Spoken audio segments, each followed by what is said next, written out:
ya menjelaskan dengan redaksinya saqallahu sarahu. Artinya semoga Allah mencurahkan yaitu kuburnya, ya mencurahkan rahmat ya kepada kuburnya. Kubur siapa? Yaitu kubur Ahmad bin Husain, pengarang kitab Fathul Qarib yang dikenal dengan Imam Abu Thayyib atau Imam Abu Syuja.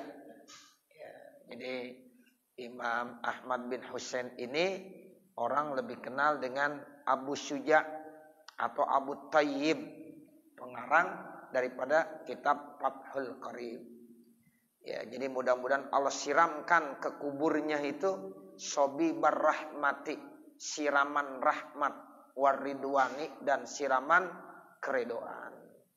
Ya, ini doa namanya, jumlah doaiyah namanya. Saqallahu sarahu sobibar rahmati waridwan. Moga-moga Allah mencurahkan ke kuburnya Imam Ahmad bin Husain dengan siraman rahmat dan keredoan. Sebab kita sebagai manusia memang butuh rahmat dan kasih sayang Allah serta ridhonya Allah. Dua itu penting banget. Satu rahmat, dua ridwan. Ya, jadi kalau kita udah dapat rahmat dan ridwan, nah itu udah enak banget. Ya, rahmat Allah itu sangat kita butuhkan. Ridho Allah itu sangat kita butuhkan. Makanya pantas ya doa ini dua tuh yang disampaikan. Moga-moga Allah ya limpahkan ke dalam kuburnya pengarang kitab ini dengan limpahan rahmat dan keridhaan. Ai artinya anzalallahu, moga-moga Allah turunkan alaihi di atasnya rahmatahu, rahmat Allah, waridwanahu, dan ridhonya Allah. Kasiron sebanyak-banyaknya.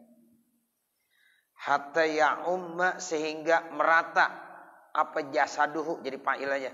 Hatta ya'umma jasaduhu, sehingga merata jasadnya semua. Dari ujung rambut yang ada di kepala sampai ujung kaki. Itu namanya merata.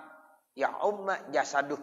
Ya, sehingga merata ya jasadnya penuh dengan rahmat dan keridhaan Allah Subhanahu wa taala. Wa yufido, ya tadi ya umma, wa yufido lagi. Hatta ya umma wa yufido anhu ila turabi, sampai itu mengena ke tanah-tanahnya, allazi tahtahu, yang ada di bawahnya. Itu sampai ke tanah-tanahnya. Rahmat dan ridhonya ya itu terkena juga. Makanya kita kalau ziarah kepada orang-orang soleh, ya itu bukan hanya jasadnya yang dapat rahmat dan ridho Allah, itu sampai makamnya, tanahnya, nyambung semuanya dapat rahmat dan kasih sayang Allah.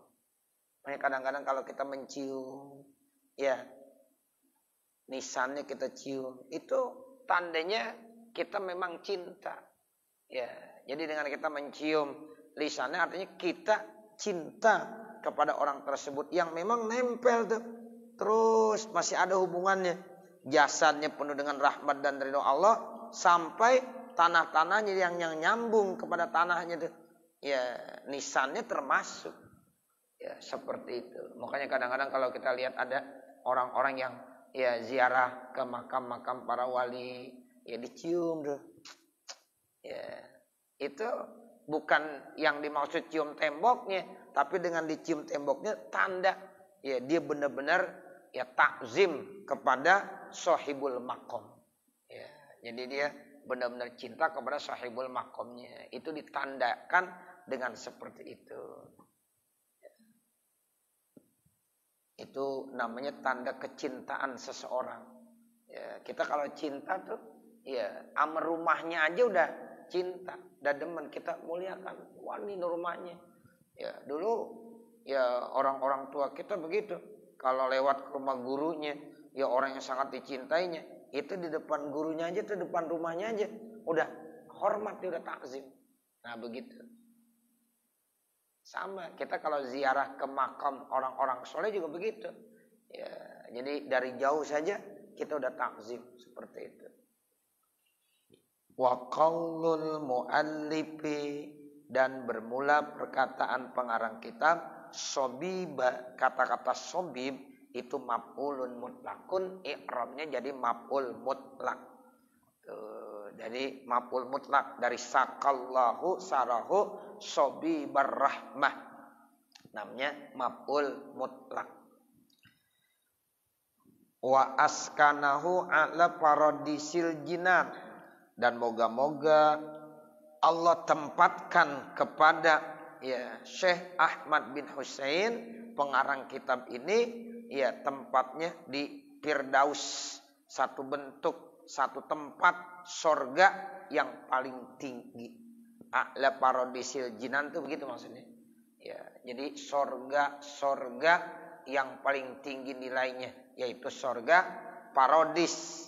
Paradis itu jamak dari Firdaus, sorga Firdaus. Makanya Nabi bilang dalam satu hadis, kalau kita minta sorga, mintanya yang paling tinggi derajatnya. Sorga apa? Sorga Firdaus. Ilahi lastulil Firdausi ahla wala aqwa ala naril jahimi fahabli taubatan waghfir zunubi fa innaka ghafiruz zambil azimi. Itu jadi kita mintanya jangan tanggung-tanggung surga Firdaus. Walaupun kita sebenarnya kurang pantas. Saya nggak pantas, tapi kita kalau dimasukkan ke neraka nggak kuat. Itu masuk surga Firdaus kagak pantas. Nah, makanya kita minta rahmat dan minta ridho Allah. Cocok kan tuh. Jadi yang kita minta rahmat dan ridho Allah. Kalau udah dapat rahmat, dapat ridho Allah, walaupun ibadah kita masih sangat sederhana, sedikit, bisa aja masuk ke dalam surga Firdaus. Begitu Bapak Saudara. Makanya kita jangan ngandelin amal, jangan. Sholat kewajiban. Tapi kita jangan ngandelin nih amal saya udah banyak bener, saya masuk surga Firdaus. Jangan, belum ada apa-apanya. Tetapi kita minta rahmat dan ridho Allah. Tidak mustahil dengan rahmat dan ridho Allah. Kita sebagai manusia yang masih banyak kekurangannya, tapi nanti bisa ditempatkan di surga yang paling tinggi. Itu surga apa? Surga Firdaus. Artinya a'la darajatil jinan, yaitu surga yang paling tinggi derajatnya. Surga yang paling tinggi derajatnya apa? Yaitu surga Firdaus. Li aqranil musannifi, untuk semacam saudara-saudara, untuk semacam generasi-generasi seperti musannif. Jadi musannif ini pengarang kitab, itu termasuk yang layak untuk diberikan surga yang paling tinggi derajatnya, yaitu surga Firdaus. Bahwa a'la nisbiyin, itu tingginya tinggi termasuk nisbi, la mutlakin, bukan tingginya mutlak. Li'annal a'lal mutlaqo, karena yang tinggi secara mutlak itu la yakunu, tidak bisa diberikan illa lahu sallallahu alaihi wasallam, kecuali itu untuk Nabi Muhammad sallallahu alaihi wasallam. Jadi artinya kalau posisi makom derajat surga yang paling tinggi secara mutlak itu hanya diberikan buat umat dan buat Nabi Muhammad sallallahu alaihi wasallam. Sementara kalau yang lainnya itu secara nisbi namanya. Tetap makom yang tertinggi yang Allah akan berikan itu hanya buat Nabi Muhammad sallallahu alaihi wasallam. Itu yang dimaksud la yakunu illa lahu sallallahu alaihi wasallam. Wa laisa fil jinani illa firdausun wahid, dan tidak ada di dalam surga kecuali satu Firdaus. Itu surga Firdaus, ada surga yang paling tinggi. Nah, itu secara mutlak diberikan kepada Nabi Muhammad sallallahu alaihi wasallam. Sementara yang lainnya itu hanya namanya nisbi saja, yang dinisbahkan kepada surga Firdaus tadi. Bismillahirrahmanirrahim, dengan nama Allah yang Maha Pengasih lagi Maha Penyayang. Abtadi'u kitabi hadza, saya memulai kitab saya ini. La bi ghairihi, artinya tidak dengan yang lainnya. Jadi hanya dengan bismillahirrahmanirrahim saya mulai ya kitab ini, enggak pakai kalimat yang lainnya. Wallahu. Nah, sekarang dijelaskan bismillahirrahmanirrahim. Lafaz Allah itu disebut ismun lidzati, isim bagi zat. Jadi Allah ismun lidzatil wajibil wujud, begitu. Jadi Allah itu isim bagi zat yang wajib adanya. Itu namanya Allah. Ma huwa Allah? Allah ismun lidzatil wajibil wujud. Itu pengertian Allah Subhanahu wa taala. Ail bahti, ya, artinya zat yang semata. Artinya alamun alal fardil khaliq, yaitu bentuk alam dari yang sendiri, al khaliqi pencipta, lil alami bagi alam, biqat in nadri dengan memutuskan pandangan, anis sifatil wajibil wujudi dari sifat-sifat yang wajib dan ada. Tuh, makanya Allah disebut zat yang wajib adanya. Aila yajuzu ala zalika, artinya tidak boleh atas yang demikian itu al fardul adamu, ya, yaitu seseorang yang tidak ada. Fala yasbiquhu adamun, maka tidak didahului Allah itu dengan tidak ada. Wala yalhaquhu adamun, dan tidak disusul dengan tidak ada. Beda dengan kita. Kalau kita ya diawali dengan tidak ada dan nanti akan menyusul tidak ada lagi.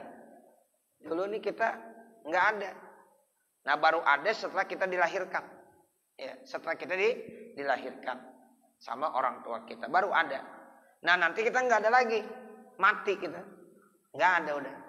Nah, berarti diawali dengan Adam, diakhiri juga dengan Adam. Ya, artinya diawali dengan tidak ada dan diakhiri dengan tidak ada lagi. Baru Allah kembalikan ada lagi, dibangkitkan lagi sama Allah. Tapi kalau Allah itu zat yang tidak diawali dengan tidak ada dan tidak diakhiri dengan tidak ada. Makanya Allah itu punya sifat apa? Kidam dan bako. Kidam bako. Kidam artinya tidak ada awalnya. Bako artinya tidak ada akhirnya. Kalau kita ada awalnya, kita ada akhirnya. Kalau Allah tidak ada awalnya, tidak ada akhirnya. Itu yang dimaksud punya sifat kidam dan Allah punya sifat bako. Jadi la yasbiqu adamun wa la yalhaquhu adamun. Itu Allah. Ya, jadi kalau bicara ya, tentang Allah begitu dah. Kapan Allah mulai ada? Nah, kita punya ya satu akidah. Akidah kita mengajarkan bahwa adanya Allah tidak diawali. Ya, la awwala lahu. Kapan Allah berakhir? Nah, Allah punya sifat baqo. Berarti la akhirah lahu, enggak ada akhirnya. Udah habis begitu. Ya, jadi enggak ada awalnya, enggak ada akhirnya. Itulah Allah. Ya, kalau yang ada awalnya, ada akhirnya, itulah makhluk. Ya, seperti kita, ada awalnya, ada akhirnya. Warrahmanu ablagu minar rahimi. Sementara lafaz ar-Rahman itu artinya melebihi dari sifat ar-Rahim. Rahman dari segi huruf aja udah lebih banyak kembali dari Rahim. Ya, Ar-Rahman dengan Ar-Rahim mana lebih banyak hurufnya? Lebih banyak Ar-Rahman. Ya, Ar-Rahim sedikit, kurang, lebih banyak Ar-Rahman. Coba hitung aja dah. Ya. Itu Ar-Rahman dengan Ar-Rahim, sehingga artinya pun ya lebih padat lafaz Ar-Rahman kebanding daripada makna lafaz Ar-Rahim.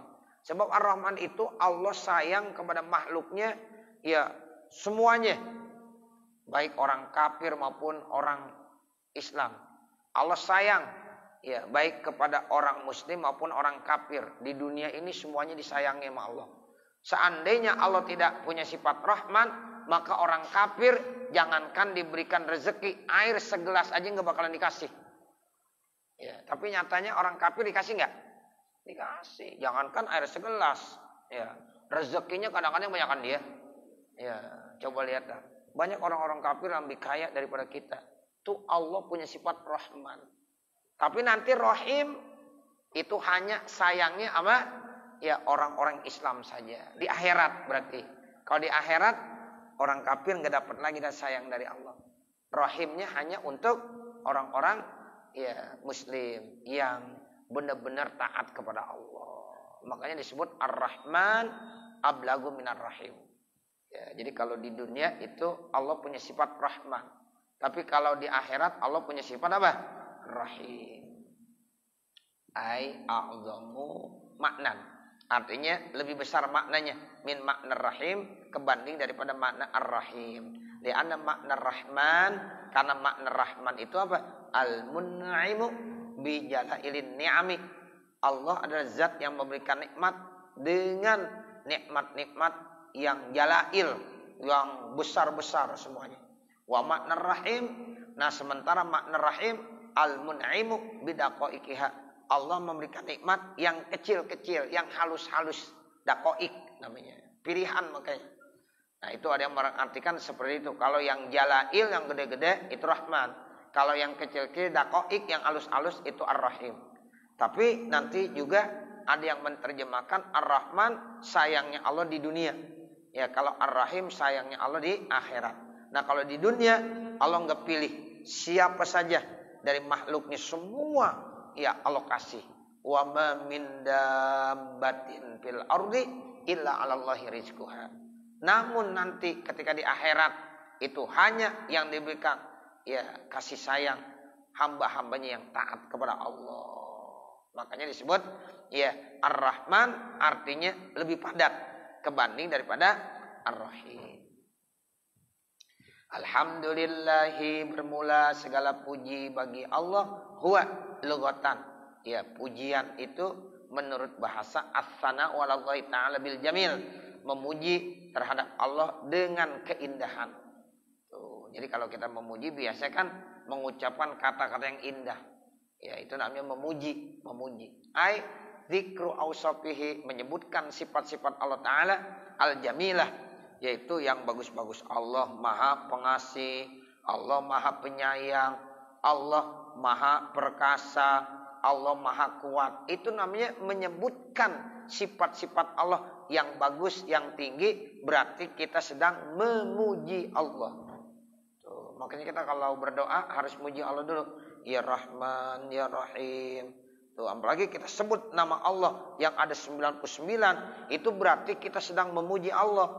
Nah setelah kita baca Al-Asma'ul Husna, nama-nama Allah yang ada 99, baru kita minta. Makanya orang kalau berdoa setelah membaca Al-Asma'ul Husna, pasti doanya lebih cepat diterima. Ya, karena kita udah muji dulu.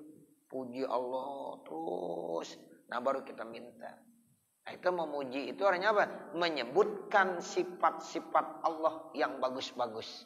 Ya, disebutkan di situ. Fal ba'u li ta'diyati, maka ba maknya li ta'diyah. Wal jamil wal mahmud, yang dimaksud al jamil itu al mahmud, yang dipuji. Ai huwa madlulus sigoti, yaitu sigot yang ditunjukkan. Wala yustaratu fihi, dan tidak disyaratkan pada pujian ikhtiyarun, ya ikhtiar, ittifaqan secara sepakat, bi khilafil mahmudi alaihi, berbeda yang dipuji atasnya. Wa in kana, sekalipun antara ya mahmud dan mahmud bih, ya mahmud alaih dan mahmud bih, ya tukana itu kembalinya ke mahmud bih dan mahmud alaih. Ya riba disuari pada sebagian bentuk-bentuk. Qad yattahidani, terkadang bisa ada kesatuan. Hina izin, saat itu zatan, zatnya. Wayah talipani, dan terkadang dua-duanya bisa ada perbedaan antara mahmud bih dengan mahmud alaih. I'tibaran, secara i'tibar redaksi. Jadi secara zati itu sama, secara i'tibari itu berbeda. Zaidun karimun, maka contohnya kalau ada orang bilang Zaidun karim, Zaid mulia, kan berarti kita muji itu ya. Ya Zaidun karim, ya Allah Ar-Rahman, Allah Ar-Rahim, itu kita muji kepada Allah. Sekarang kita bilang Zaidun karim, kita muji kepada Zaid. Zaid itu mulia. Boleh muji apa orang? Boleh. Pada dasarnya kalau kita muji orang, kita juga muji Allah. Karena Zaid yang menciptakan siapa? Allah. Jadi Pak Zaidun karim. Maka lafaz Zaid karim bi'tibari kaunil karam, yaitu di i'tibar kondisinya kepada kemuliaan. Nah itu madlulas sifat. kaunil karami madlulas sigat. Itu madlula jadi khobar kaun. Ya, jadi kaunul karami madlulas sigati. Itu mahmudun bihi, namanya di mahmud bih. Wa bi'tibari kauni ba'isan alal qauli, dan kalau diiktibar kondisinya itu sebagai memotivasi ya munculnya omongan, namanya dia mahmudun alaih. Jadi ada mahmud bih, ada mahmud alaih. Bi khilafi qaulika, berbeda ucapan kamu Zaidun hasanun. Kalau dibilang Zaid hasanun, bagus. Fi muqabalati judihi, ya pada saat dilihat dari kedermawanannya, alaika, atas kamu. Nah itu ala jihatit ta'zim, memuji itu dengan jalan mengagungkan, memuliakan. Ai ma'a jihatin, yaitu bersama segi hiyat ta'zimu, yaitu mengagungkan. Walau zahiran, sekalipun ya itu berbentuk zahir. Bi'alla yasdura anil jawarihi, yang tidak muncul dari jawarih, anggota-anggota tubuh manusia. Ma yukhalifuhu, ya sesuatu yang bisa menyalahinya. Fa in sadaro an hadzalika, maka kalau seandainya muncul ya dari itu, kama lau qulta, sebagaimana engkau bilang li Zaidin, kepada Zaid, anta alimun. Saat kita bilang anta alimun, itu namanya muji enggak tuh? Memuji. Ya, karena dengan kata-kata ucapan. Ya, anta alimun, ucapannya itu muji.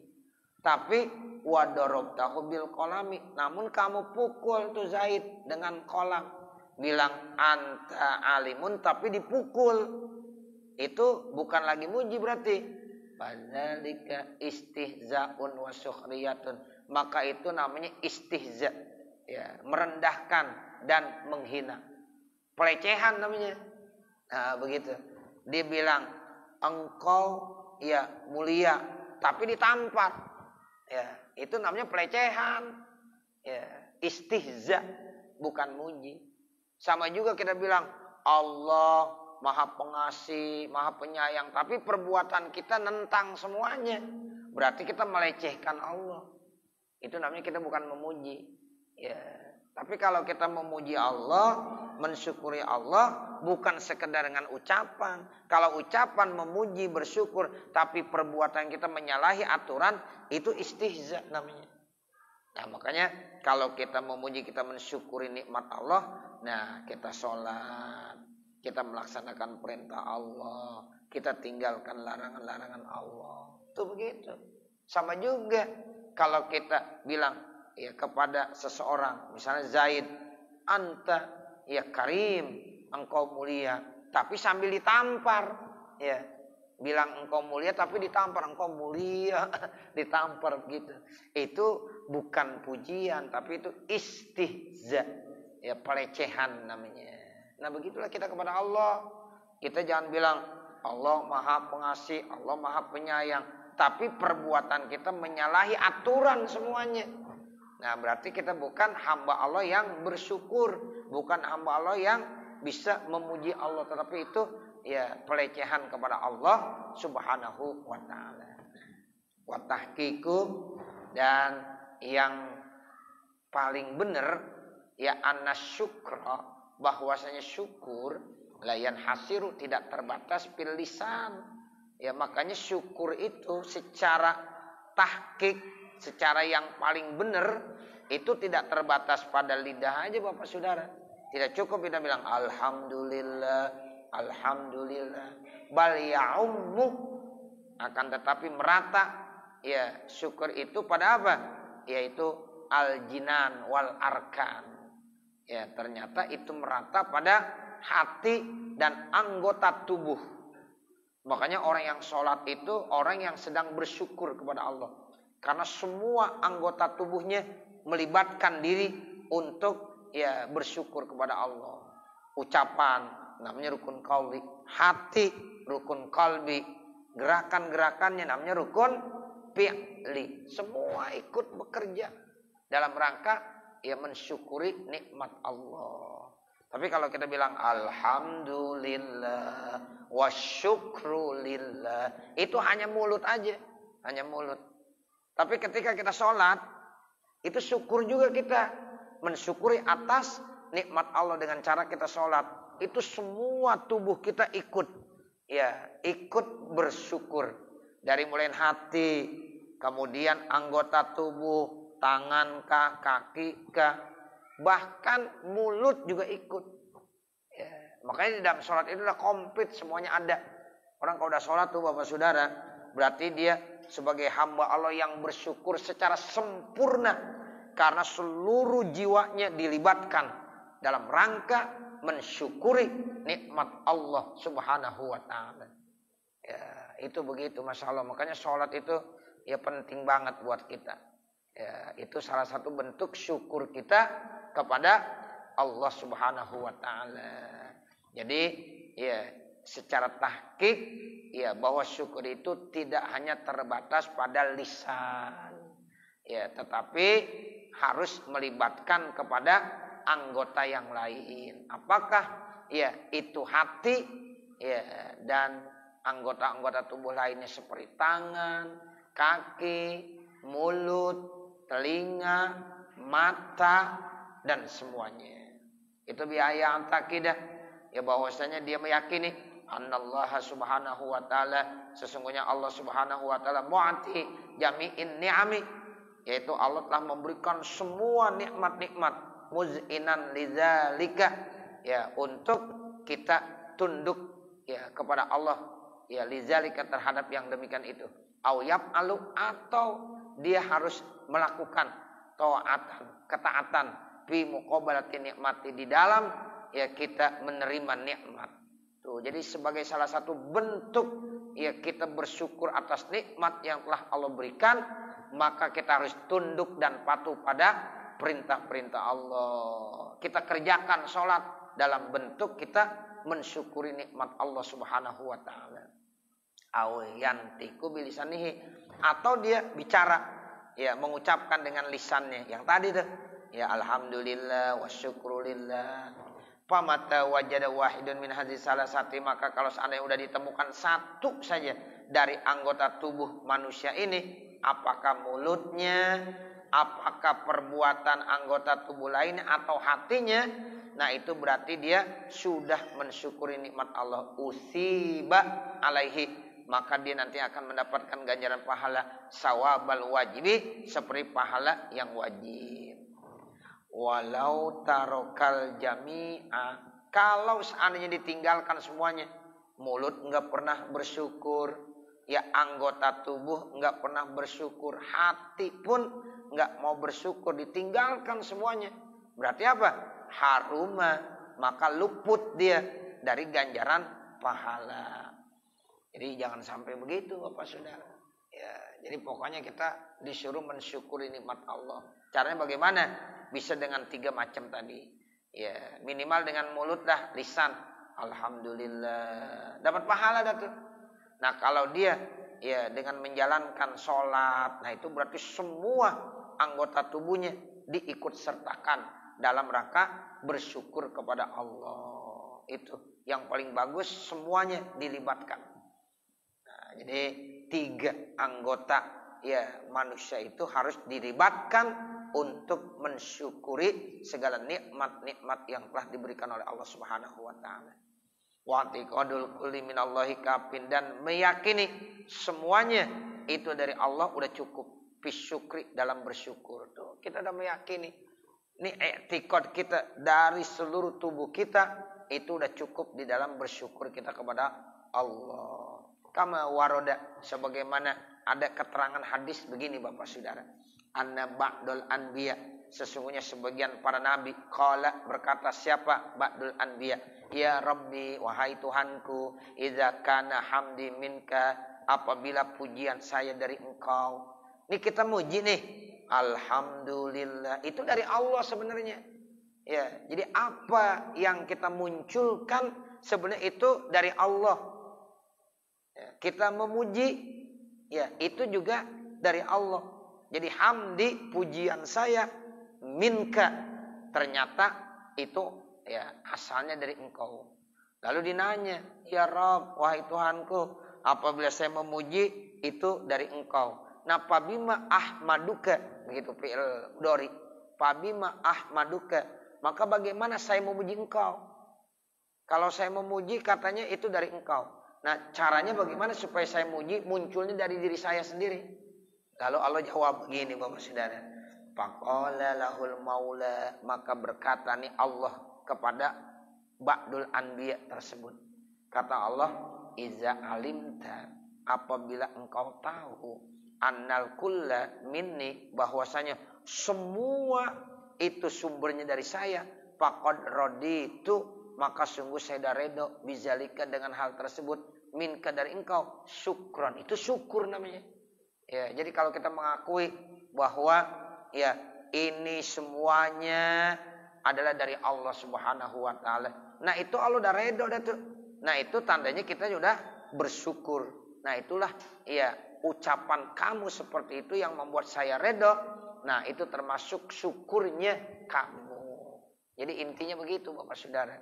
Ya, pokoknya yang namanya bersyukur itu kita ya ungkapkan seluruh anggota tubuh kita dalam rangka mencari ridho Allah. Kalau ini tubuh kita manfaatkan, kita gunakan dalam rangka mencari ridho Allah, itu namanya kita sudah bersyukur. Begitu aja. Ya, walaupun tidak diungkapkan ya dengan ucapan, tapi perbuatan kita udah selalu ya mencari ridho Allah. Semua yang kita ya laksanakan dari mulai kita bangun tidur sampai kita tidur lagi dalam rangka mencari ridho Allah, berarti kita udah mensyukuri nikmat Allah. Itu yang dikatakan la in syakartum la azidannakum wa la in kafartum inna azabi lasyadid. Berarti kita udah mensyukuri nikmat Allah. Bagaimana cara supaya Allah ridho? Tuh begitu. Jadi kita mencari ridho Allah. Nah, kalau kita udah ya bisa melakukan ya bentuk apapun ya tapi itu dapat ridho Allah, berarti kita udah bersyukur kepada Allah. Nah, itu intinya begitu. Ya walaupun kita bilang ya Allah terima kasih ya Allah, alhamdulillah ya Allah, walaupun kita nggak bilang begitu, tapi seluruh tubuh kita pergunakan dalam rangka mencari ridho Allah. Kaki kita gunakan mencari ridho Allah. Tangan kita gunakan mencari ridho Allah. Mata kita gunakan untuk mencari ridho Allah. Telinga kita gunakan buat mencari ridho Allah. Berarti kita udah menjadi hamba Allah yang bersyukur. La in syakartum la azidannakum. Pasti Allah tambahkan lagi nanti.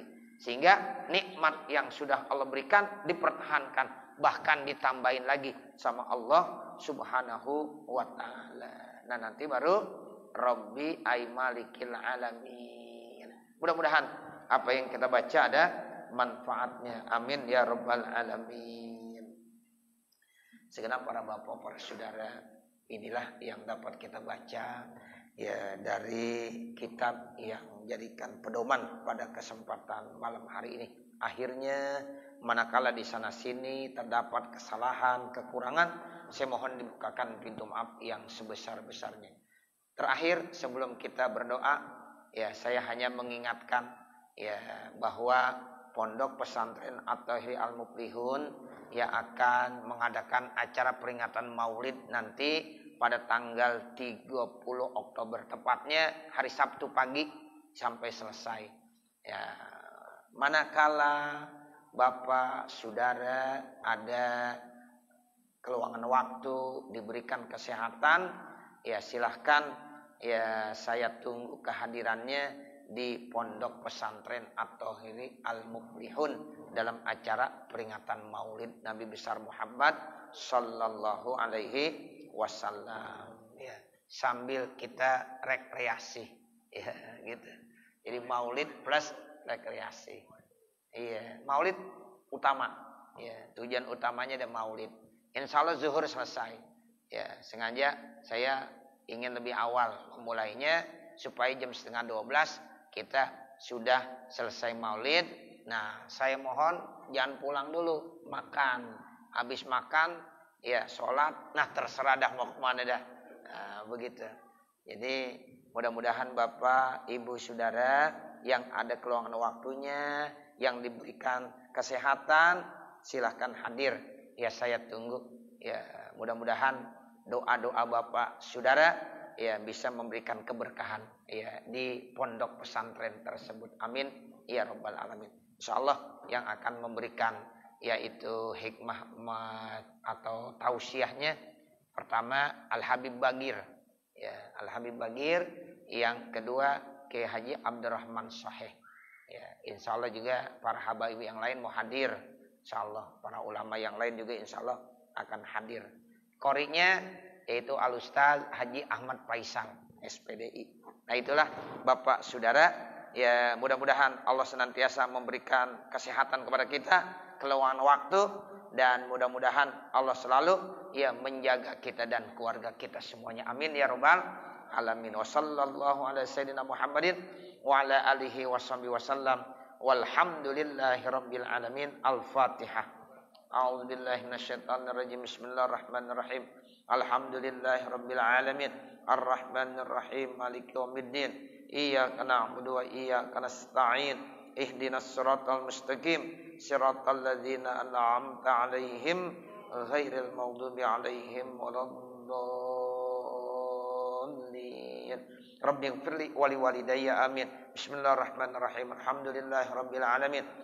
Allahumma salli ala sayyidina Muhammad wa ala ali sayyidina Muhammad. Allahumma inna nas'aluka ridhaka wal jannah wa na'udzubika min sakhatika wan nar. Rabbana atina fid dunya hasanah wa fil akhirati hasanah wa qina adzabannar. Wa sallallahu ala sayyidina Muhammadin wa ala alihi washabihi wasallam. Walhamdulillahi rabbil alamin.